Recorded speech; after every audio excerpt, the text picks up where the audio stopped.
Today, I want to break down one of the most significant moves in the AI and the SaaS world this year. OpenAI's $3 billion acquisition of Windsurf. Hi, my name is Akhil, pricing strategy expert at Monetizely. Let's deep dive into why OpenAI made this move, what issues it solves for them, and what it means for the future of SaaS pricing. First, some quick context. OpenAI has been a leader in generative AI, but most of its revenue comes from API access, charging developers and companies for every token or API call made to their models. Now, that's a great business when you're the only game in town, but competition is steadily heating up. Companies like Anthropic, Google, and Meta are all pushing hard with their own large language models and developer tools. As a result, API pricing is getting squeezed.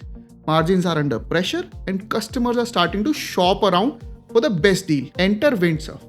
Now, Windsurf is a fast growing AI coding assistant platform that's been making waves with developer, something like Cursor.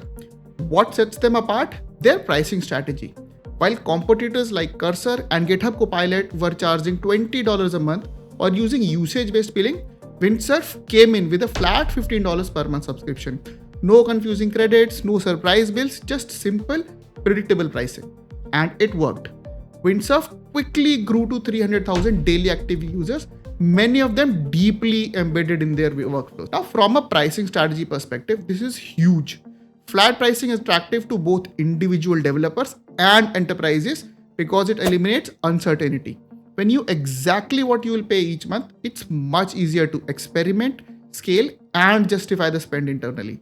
Windsurf also recently ditched their usage-based flow credits model entirely, doubling down on simplicity. Now, this move made them even more appealing to large organizations that right now want to avoid the unpredictability of usage-based costs.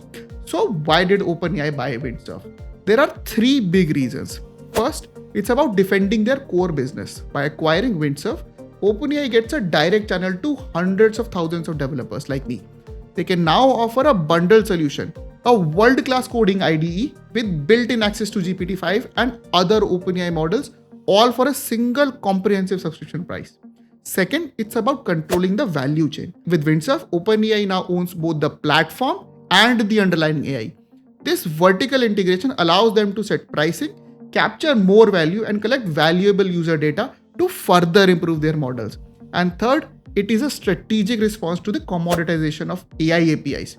Now, as API access becomes cheaper and more competitive, the real value shifts to the platforms and workflows where users spend their time. By owning Windsurf, OpenAI ensures that they remain in the center of the developer's ecosystem, not just a backend provider. From a SaaS pricing strategy lens, this move is a masterclass. OpenAI can now offer tiered pricing, a low-cost entry plan to attract students and hobbyists, a mid-tier plan with premium features for power users, and a high-value enterprise tier with compliance, security, and other advanced support things.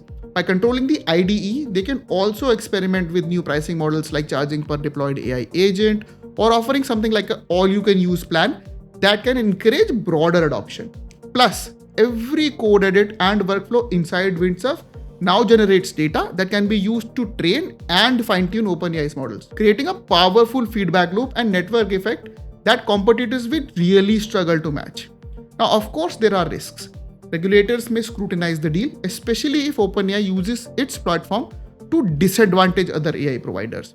There's also the challenge of integrating Windsurf's team and culture into the OpenAI. But overall, this acquisition positions OpenAI to defend its margins, lock in users, and shape the future of AI-powered software.